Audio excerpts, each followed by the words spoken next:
Islamic funds and Islamic countries, Islamic countries. When you talk about globalization, there is no religion there. Globalization is all people living in the world with whatever beliefs, background, religion, caste, color. There is no distinction between this. But if you want to focus yourself on Islamic companies, Islamic countries, Islamic funds, then you are creating a feeling of hatred, feeling of division, feeling of war, feeling of... do you think this approach is not going to be a danger for our society we are living? Because mutual fund, I believe, when we talk about fund, it is open to everybody. Yes. But if you restrict only for Muslims, and the non-Muslims, they only restrict for non-Muslims, where do you stand then? Okay. Let me re-explain myself.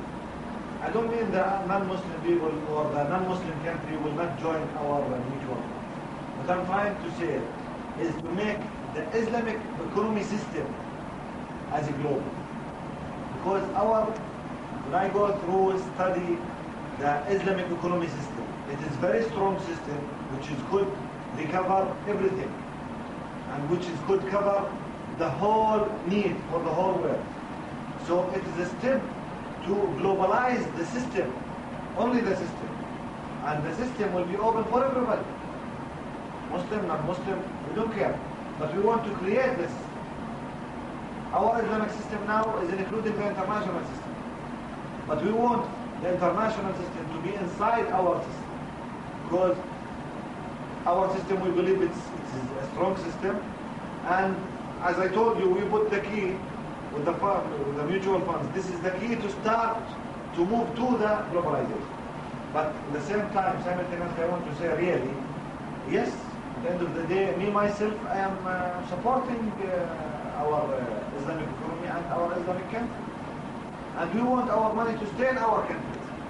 Because almost 40% from Arab and Islamic, let us say Arab money, it is invested in the State of America, and most of it in the State of America, then Canada, Australia, and UK.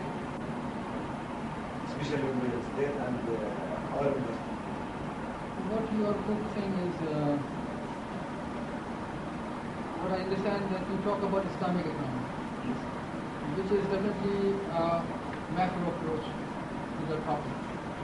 When you talk about mutual fund, it's a micro element of the economic system. Mutual fund is a small component of the entire economic system of any economy.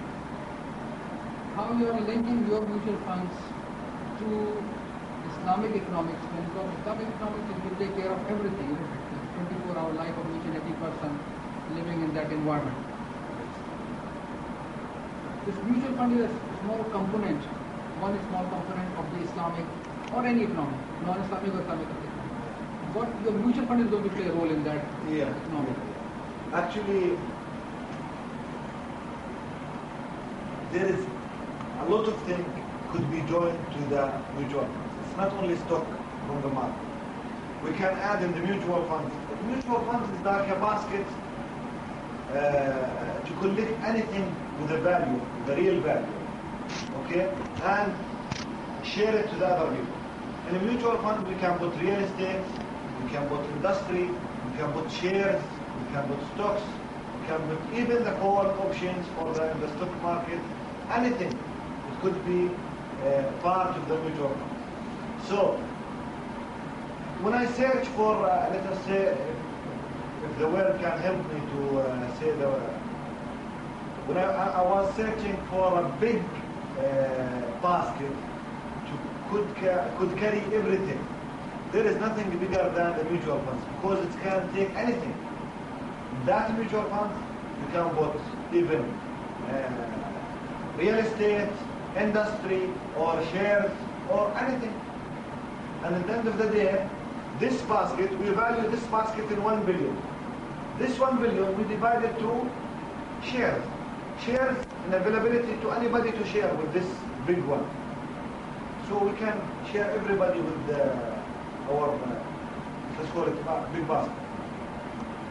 Just one more question about your case study for the Jordan housing bank. Mutual fund in Jordan, focus on one particular country, and then you took the case of Jordan housing bank. What was the reason to select this particular bank, and what is extra element or something which as to support your thesis for the saying that mutual funds are an important element of Islam? Well, first, why I did it there in Jordan? Because I have little bit, let's say, I'm aware of the market. I'm aware of the financial market.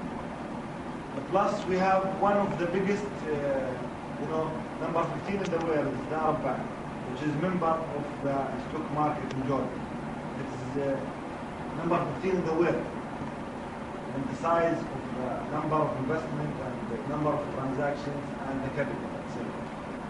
So I believe that it's give the financial market in Jordan a value, even it's a small market, but this element give them a value.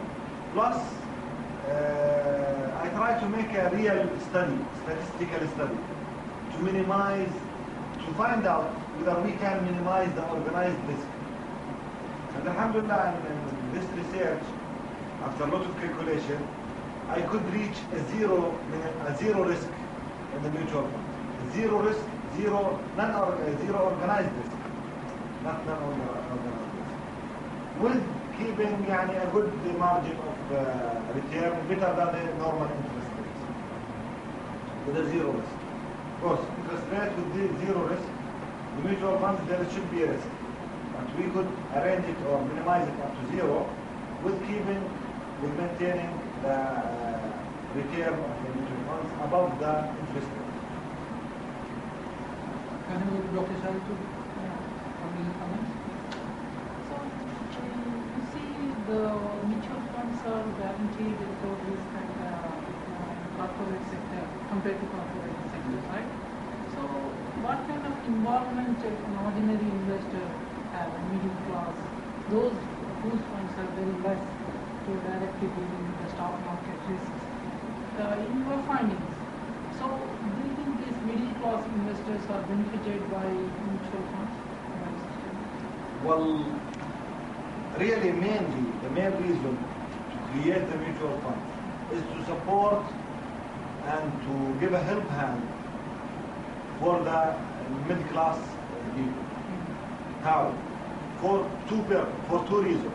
The first reason, that this middle class people, they don't have the ability of size of money, investment size of money, to join the stock market and the distribution and to make any portfolio or a minimum limit of diversification. They will never have the ability to do that.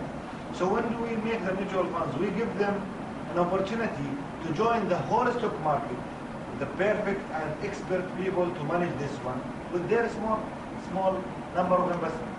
The second point, as I mentioned, it is the matter of the experience and the ability to run this one.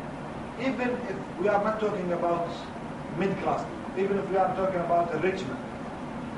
A rich man by himself, even me, I cannot run mutual funds alone. If I am specialized and doing PhD in mutual funds, but I cannot run mutual funds alone because I need the big stuff to audit, to follow up, to find out, to research, to up to the end of the story. So one person, whatever his ability, financial ability, he will not be able to make a successful portfolio and non-risky portfolio, he will not be able to do that. So the experience side and the financial ability side. This two benefit for the people who is joining the You said this globalization and mutual funds. See, as Dr. Tahir also asked, I want more clarification. Islam is somewhat, if you take the right sense, it is a universal religion, right? Yes. Yeah, we can't see with others as now, Islam in original sense. So, in that universal sense, how you want to merge through the help of mutual funds, Islamic economies within the globalization? Okay. We want to bring globalization into Islamic world, or yes. we want to attach the Islamic world to the globalized world. What Yes. is your idea? My idea is if we can start from here, Yeah. we can start from our Arab world, Islamic world, build small mutual funds. See the benefit. Let me count it. First, all Arab money and Islamic money will be invested in their country, in their companies. Second, this, when they join together, we can put our rules. See, how anybody put the rules? Since, let us say, since end of Second World War, before, 1930, 1924 to 1930, there was a financial crash in the State of America. Okay? Since that time, United States of America, they don't cover their currency. First year, second year, third year, they put it in the budget. They just print it. Till today, now almost 70 years, 80 years, from that day till now, United States of America, they never cover single dollar with gold. At the same time, they don't have depreciation. They don't have inflation. They don't have inflation. Why? Because their currency is accepted anywhere in the world. Why it's accepted anywhere in the world? Because they have the power to put their rules. So the sense of the finance, the sense of economy, now behind this great American economy, it's nothing. It's only supported by their force, by their military force. Why people here in Emirates, or anywhere in the world, why they accept dollar? Dollar is not covered by gold. If I bring Jordanian dinar here they will not accept it. They will change it to dollar and accept it. So this is the concept I want to say. If we start build our strength and kill our weaknesses points, we become strong. We can then put our rules. As I mentioned before, Muhammad, he started asking the people to join his religion. After 20 years, which is short period, by the way, very short period, to globalize a religion, very short period. You compare it to any other religion, very short period, become very globalized. He sent a letter from him to Herakl, the greatest of Roma. He said, from Muhammad Rasulullah to Herakl, follow Islam and you will be in peace. If not, you will be in war. He's threatening because he has the strength. Okay? So what I'm trying to say really is it is the easiest and the smoothest and the perfect step to start building our own Islamic economy to be strong and then to the globalization. Which is right. But what kind of measures you suggested? Suppose this is a very good idea. Having an independent economy for competing with all those things. But how you attract? Suppose you already accepted a lot of money in Australia and these oil Yes. lines, right? But you see the investment has such a nature. Wherever attractive offer is there, it will go into globalized world.